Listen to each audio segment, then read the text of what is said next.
ಓಂ ಶಾಂತಿ. ಸೃಷ್ಟಿ ನಾಟಕ ಚಕ್ರದ ಬಗ್ಗೆ ತಿಳ್ಕೊಳ್ಳೋಣ. ಏನಿದು ಸೃಷ್ಟಿ ನಾಟಕ ಚಕ್ರ? ಇಡೀ ಸೃಷ್ಟಿಯ ಬಗ್ಗೆ ತಿಳ್ಕೊಳ್ಳೋಂಥ ವಿಷಯ.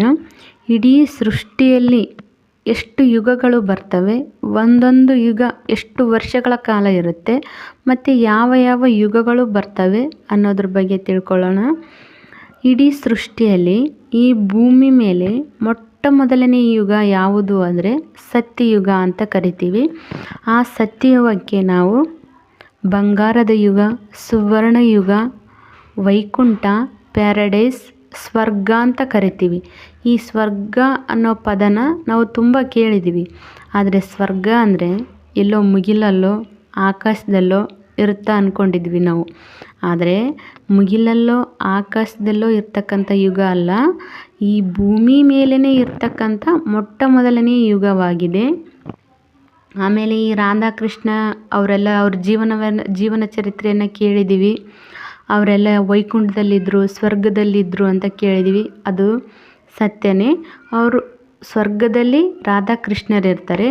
ಸ್ವರ್ಗದಲ್ಲಿ ಅಂದರೆ ಸತ್ಯಯುಗದಲ್ಲಿ ಪ್ರತಿಯೊಬ್ಬ ಮಾನವರು ಕೂಡ ದೇವಾನುದೇವತೆಗಳಾಗಿರ್ತಾರೆ. ಆಮೇಲೆ ಅಲ್ಲಿ ಸ್ವರ್ಗದಲ್ಲಿ ಎಲ್ಲರೂ ಅಹಿಂಸೋ ಪರಮೋ ಧರ್ಮಿಗಳಾಗಿರ್ತಾರೆ, ಪರಮ ಪವಿತ್ರರಾಗಿರ್ತಾರೆ, ಮರ್ಯಾದಾ ಪುರುಷೋತ್ತಮರಾಗಿರ್ತಾರೆ, 16 ಕಲಾ ಸಂಪೂರ್ಣರಾಗಿರ್ತಾರೆ, ಸಂಪೂರ್ಣ ದೈವೀ ಗುಣಗಳಿಂದ ಭರ್ಪೂರಾಗಿರ್ತಾರೆ. ಹಾಗಾಗಿ ಅವರನ್ನು ದೇವಾನುದೇವತೆಗಳು ಅಂತ ಕರಿತೀವಿ. ಈ ದೇವಾನುದೇವತೆಗಳು ಸ್ವರ್ಗದಲ್ಲಿರ್ತಾರೆ. ದೇವಾನುದೇವತೆಗಳಂದರೆ ವಿಗ್ರಹದ ಆಕಾರದಲ್ಲಿ ಇರೋದಿಲ್ಲ. ಅಲ್ಲಿ ದೇವತೆಗಳಂದರೆ ಮಾನವರನ್ನೇ ಚೈತನ್ಯವಾಗಿರ್ತಾರೆ. ಚೈತನ್ಯ ದೇವಾನುದೇವತೆಗಳಾಗಿರ್ತಾರೆ. ಮನುಷ್ಯರೇ ದೈವಿ ಗುಣಗಳಿಂದ ಭರ್ಪೂರಾಗಿರ್ತಾರೆ. ಈ ಸತ್ಯಯುಗ ಎಷ್ಟು ವರ್ಷಗಳ ಕಾಲ ಇರುತ್ತೆ ಅಂದರೆ 1250 ವರ್ಷಗಳ ಕಾಲ ಇರುತ್ತೆ. ಇದಕ್ಕೆ ಬಂಗಾರದ ಯುಗ, ಸುವರ್ಣ ಯುಗ ಅಂತ ಕರಿತೀವಿ. ಇದರ ಆಯಸ್ಸು 1250 ವರ್ಷ. ಈ 1250 ವರ್ಷ ಮುಗಿದಾದ ಮೇಲೆ ನೆಕ್ಸ್ಟ್ ಬರೋದೇ ತ್ರೇತಾಯುಗ. ರಾಮ ಸೀತೆಯರೆಲ್ಲ ಕೇಳಿದ್ದೀವಲ್ಲ, ತ್ರೇತಾಯುಗ. ಈ ತ್ರೇತಾಯುಗಕ್ಕೆ ನಾವು ಬೆಳ್ಳಿ ಯುಗ ಅಂತ ಕರಿತೀವಿ, ಬೆಳ್ಳಿಯ ಯುಗ ಅಂತ ಕರಿತೀವಿ. ಸತ್ಯಯುಗಕ್ಕೆ ಬಂಗಾರದ ಯುಗ ಅಂತ ಕರಿತೀವಿ, ಸ್ವರ್ಗಕ್ಕೆ. ಈ ತ್ರೇತಾಯುಗಕ್ಕೆ ಬೆಳ್ಳಿಯ ಯುಗ ಅಂತ ಕರಿತೀವಿ. ಈ ಬೆಳ್ಳಿಯ ಯುಗ ಅಂದರೆ ತ್ರೇತಾಯುಗ 1250 ವರ್ಷನೇ ಇರುತ್ತೆ. ಇದು ಸೇಮ್. ಈ ತ್ರೇತಾಯುಗ ಮುಗಿದಾದ ಮೇಲೆ ನೆಕ್ಸ್ಟ್ ಬರೋದೇ ದ್ವಾಪರ ಯುಗ. ಇದು ಸೇಮ್ 1250 ವರ್ಷನೇ ಇರುತ್ತೆ. ಇಲ್ಲಿ ಇದಕ್ಕೆ ನಾವು ತಾಮ್ರದ ಯುಗ ಅಂತ ಕರಿತೀವಿ. ಸತ್ಯಯುಗಕ್ಕೆ ಬಂಗಾರದ ಯುಗ ಅಂತ ಕರಿತೀವಿ. ತ್ರೇತಾಯುಗಕ್ಕೆ ಬೆಳ್ಳಿ ಯುಗ ಅಂತ ಕರಿತೀವಿ. ದ್ವಾಪರ ಯುಗಕ್ಕೆ ತಾಮ್ರದ ಯುಗ ಅಂತ ಕರಿತೀವಿ. ಇದು ಸೇಮ್ 1250 ವರ್ಷಗಳ ಕಾಲನೇ ಇರುತ್ತೆ. ಇಲ್ಲಿ ಎಲ್ಲ ಧರ್ಮ ಸ್ಥಾಪಕರು ಬರ್ತಾ ಹೋಗ್ತಾರೆ. ಅಂದರೆ ದ್ವಾಪರ ಯುಗದಿಂದ ಎಲ್ಲ ಧರ್ಮ ಸ್ಥಾಪಕರು, ಇಸ್ಲಾಂ ಧರ್ಮದ ಸ್ಥಾಪಕರು, ಬೌದ್ಧ ಧರ್ಮದ ಸ್ಥಾಪಕರು, ಸನ್ಯಾಸಿ ಧರ್ಮದ ಸ್ಥಾಪಕರು, ಕ್ರಿಸ್ತ ಧರ್ಮದ ಸ್ಥಾಪಕರು, ಹೀಗೆ ಪ್ರತಿಯೊಂದು ಧರ್ಮದ ಸ್ಥಾಪಕರು ಬರ್ತಾ ಹೋಗ್ತಾರೆ. ಆಮೇಲೆ ಇಲ್ಲಿಂದ ದ್ವಾಪರ ಯುಗದಿಂದನೇ ಭಕ್ತಿ ಶುರುವಾಗುತ್ತೆ. ಹಾಗಾದರೆ ನಾವು ಇಷ್ಟು ವರ್ಷಗಳ ಕಾಲ ಭಕ್ತಿ ಮಾಡ್ತಾ ಇದ್ದೀವಿ ಅಂದಮೇಲೆ ಅದು ಯಾವ ಯುಗದಿಂದ ಸ್ಟಾರ್ಟ್ ಆಗಿದೆ ಅಂದರೆ ದ್ವಾಪರ ಯುಗದಿಂದ ಭಕ್ತಿ ಸ್ಟಾರ್ಟ್ ಆಗಿದೆ. ಸತ್ಯಯುಗದಲ್ಲಿ ತ್ರೇತಾಯುಗದಲ್ಲಿ ಯಾವುದೇ ಪ್ರಕಾರವಾದ ಭಕ್ತಿ ಮಾಡೋದಿಲ್ಲ. ಯಾಕಂದರೆ ಅಲ್ಲಿ ಯಾವುದೇ ಕಷ್ಟನೂ ಇರಲ್ಲ, ಯಾವುದೇ ರೋಗ ರುಜಿನಗಳು ಇರೋದಿಲ್ಲ, ಯಾವುದೇ ಅಶಾಂತಿ, ನೋವು, ದುಃಖ ಕೊಡುವಂಥದ್ದು ಯಾವುದು ಅದರ ಗುರುತು ಚಿಹ್ನೆನೇ ಇರೋದಿಲ್ಲ. ಅದ್ಯಾವುದು ಕೋರ್ಟು ಕಚೇರಿ, ಆಸ್ಪತ್ರೆ, ಪೊಲೀಸ್ ಸ್ಟೇಷನ್ ಯಾವ ಥರದ್ದೂ ಇರೋದಿಲ್ಲ. ಅಲ್ಲಿ ಪ್ರತಿಯೊಬ್ಬರೂ ದೇವಾನುದೇವತೆಗಳಾಗಿರ್ತಾರೆ. ಈಗ ಹಂಗಾಗಿ ಅಲ್ಲಿ ನಾವು ಭಕ್ತಿ ಮಾಡೋದಿಲ್ಲ. ಈಗ ನಮಗೇನಾದರೂ ಕಷ್ಟ ಬಂತು, ರೋಗ ರುಜಿನಗಳು ಬಂತು, ಅಶಾಂತಿ ಉಂಟಾಯಿತು, ನೋವು ಉಂಟಾಯಿತು ಅಂದಾಗ ನಾವು ದೇವಸ್ಥಾನಕ್ಕೆ ಹೋಗ್ತೀವಿ. ಅಲ್ಲಿ ಯಾವುದೇ ಕಷ್ಟನೂ ಇರೋದಿಲ್ಲ, ಯಾವ ರೋಗ ರುಜಿನಗಳೂ ಇರೋದಿಲ್ಲ, ಯಾವ ಅಶಾಂತಿ ದುಃಖನೂ ಇರೋದಿಲ್ಲ. ಪ್ರತಿಯೊಬ್ಬರೂ ಸ್ವಯಂ ತಾವೇ ದೇವಾನುದೇವತೆಗಳಾಗಿರ್ತಾರೆ, ಚೈತನ್ಯ ದೇವತೆಗಳಾಗಿರ್ತಾರೆ.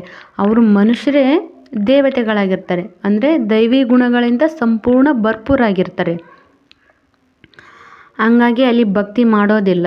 ಅಲ್ಲಿ ಯಾವುದೇ ಥರವಾದಂಥ ದುಃಖ ಆಗಲಿ, ಅಶಾಂತಿ ಆಗಲಿ, ರೋಗ ರುಜಿನಗಳಾಗಲಿ ಇರೋದಿಲ್ಲ. ಈ ದ್ವಾಪರ ಯುಗ ಅಂದರೆ ತಾಮ್ರದ ಯುಗ ಮುಗಿದ ಮೇಲೆ ನೆಕ್ಸ್ಟ್ ಬರೋದೇ ಕಲಿಯುಗ. ಈಗ ನಾವೆಲ್ಲರೂ ಎಲ್ಲಿದ್ದೀವಿ ಅಂದರೆ ಕಲಿಯುಗದಲ್ಲಿ ಇದ್ದೀವಿ.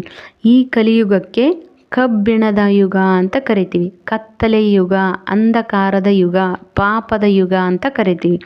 ನೋಡ್ರಿ, ಸತ್ಯಯುಗಕ್ಕೆ ನಾವು ಬಂಗಾರದ ಯುಗ ಅಂತ ಕರಿದ್ವಿ, ತ್ರೇತಾಯುಗಕ್ಕೆ ಬೆಳ್ಳಿ ಯುಗ ಅಂತ ಕರಿದ್ವಿ, ದ್ವಾಪರ ಯುಗಕ್ಕೆ ತಾಮ್ರದ ಯುಗ ಅಂತ ಕರಿದ್ವಿ, ಈ ಕಲಿಯುಗಕ್ಕೆ ಕಬ್ಬಿಣದ ಯುಗ ಅಂತ ಕರಿತೀವಿ.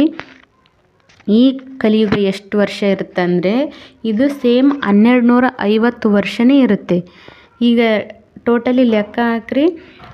ಸತ್ಯಯುಗ 1250 ವರ್ಷ, ತ್ರೇತಾಯುಗ 1250 ವರ್ಷ, ದ್ವಾಪರ ಯುಗ 1250 ವರ್ಷ, ಕಲಿಯುಗ 1250 ವರ್ಷ. ಟೋಟಲಿ 5000 ವರ್ಷಗಳ ಸೃಷ್ಟಿ ನಾಟಕ ಚಕ್ರ ಅಂತ ಆಯಿತು.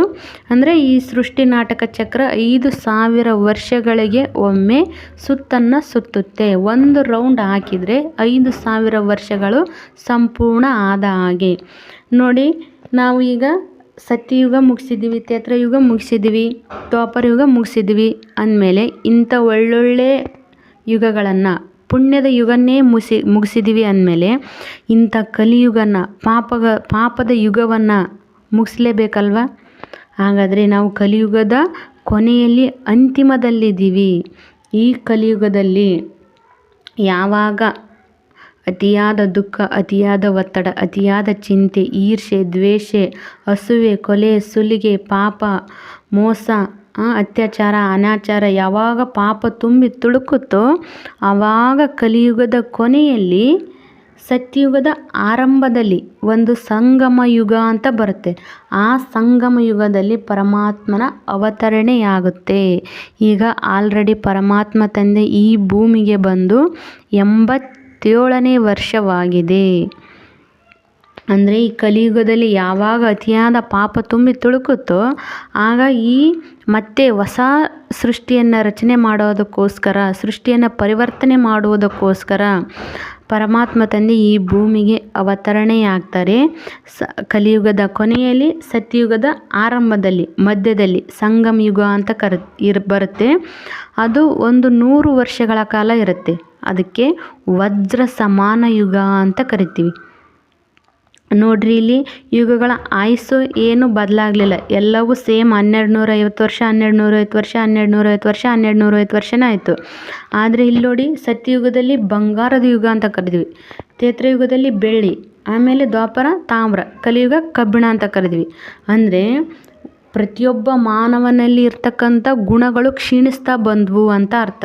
ಇಲ್ಲಿ ಬಂಗಾರದ ಸಮಾನ ದೇವತೆಗಳ ಸಾಕ್ಷಾತ್ ದೇವತೆಗಳಾಗಿದ್ವಿ, ಬರ್ತಾ ಬರ್ತಾ ಬೆಳ್ಳಿ ಯುಗಕ್ಕೆ ಬಂದ್ವಿ. ಅಂದರೆ ನಮ್ಮಲ್ಲಿ ಇರ್ತಕ್ಕಂಥ ದೈವಿ ಗುಣಗಳು ಕ್ಷೀಣಿಸ್ತಾ ಹೋದವು. ಅದು ಯಾವ ಥರ, ಯಾಕೆ ಕ್ಷೀಣಿಸುತ್ತೆ ಅಂದರೆ ನಾವು ಜನನ ಮರಣ ಚಕ್ರದಲ್ಲಿ ಬರ್ತಾ ಹೋದಾಗ ಅದು ನಮ್ಮಲ್ಲಿರ್ತಕ್ಕಂಥ ದೈವಿ ಗುಣಗಳು ಕ್ಷೀಣಿಸ್ತಾ ವಿಕಾರಿ ಗುಣಗಳು, ಕಾಮ, ಕ್ರೋಧ, ಮೋಹ, ಲೋಭ, ಅಹಂಕಾರ ಇತ್ಯಾದಿ ವಿಕಾರಿ ಗುಣಗಳು, ಅಸುರಿ ಗುಣಗಳು ಬರ್ತಾ ಹೋಗ್ತವೆ. ಹಾಗಾಗಿ ಇಲ್ಲಿ ಬೆಳ್ಳಿ ಇದ್ದವರು ಮತ್ತೆ ನಾವೇನಾದ್ವಿ, ತಾಮ್ರ ಆದ್ವಿ. ಅಂದರೆ ಇನ್ನಷ್ಟು ದೈವಿ ಗುಣಗಳು ಕ್ಷೀಣಿಸ್ತಾ ಹೋದ್ವು. ಆಮೇಲೆ ತಾಮ್ರ ಇದ್ದವರು ಈಗ ಕೊನೆಗೆ ಏನು ಮಾಡಿದ್ವಿ, ಕಬ್ಬಿಣದ ಯುಗಕ್ಕೆ, ಕಲಿಯುಗಕ್ಕೆ ಬಂದಿದ್ವಿ. ಅಂದರೆ ಸಂಪೂರ್ಣ ದೈವಿ ಗುಣಗಳೆಲ್ಲ ಕ್ಷೀಣಿಸಿ, ಮಾನವನ ಒರ್ಜಿನಲಿಟಿ ಗುಣಗಳೆಲ್ಲ ಕ್ಷೀಣಿಸಿ ದೇಹಾಭಿಮಾನ, ಅಹಂಕಾರ, ಕಾಮ, ಕ್ರೋಧ, ಮೋಹ, ಲೋಭ ಎಲ್ಲ ಬಂದು ಸೇರಿಕೊಂಡಿದ್ದೇವೆ. ಯಾವುದೇ ಒಂದು ಒಳ್ಳೆ ದೈವಿ ಗುಣಗಳು ಇಲ್ಲದೆ ನಿರ್ಗುಣಿಯರಾಗಿದ್ದೀವಿ. ಹಾಗಾಗಿ ಆವಾಗ ಆ ಥರ ನಾವು ನಿರ್ಗುಣಿಯಾಗಿದ್ದಾಗ ಹೆಚ್ಚು ಪಾಪಕರ್ಮಗಳನ್ನು ಮಾಡ್ತಾ ಹೋಗ್ತೀವಿ. ಆ ಪಾಪಕರ್ಮ ಯಾವಾಗ ಮಾಡ್ತಾ ಇಡೀ ಜಗತ್ತಲ್ಲಿ, ಇಡೀ ಸೃಷ್ಟಿಯಲ್ಲಿ ಯಾವಾಗ ಅತಿ ಹೆಚ್ಚು ಪಾಪ ತುಂಬಿ ತುಳುಕುತ್ತೋ ಮತ್ತೆ ಪರಮಾತ್ಮ ತಂದೆ ಆವಾಗ ಈ ಭೂಮಿಗೆ ಅವತರಣೆಯಾಗಿ ಮತ್ತು ಸುಖ, ಶಾಂತಿ, ಸತ್ಯ, ಧರ್ಮವನ್ನು ಸ್ಥಾಪನೆ ಮಾಡುವುದಕ್ಕೋಸ್ಕರ ಈ ಭೂಮಿಗೆ ಅವತರಣೆಯಾಗ್ತಾರೆ. ಹಂಗಾಗಿ ಆ ಸಣ್ಣ ಯುಗಕ್ಕೆ ನಾವು ವಜ್ರ ಸಮಾನ ಯುಗ ಅಂತ ಕರಿತೀವಿ. ಓಂ ಶಾಂತಿ.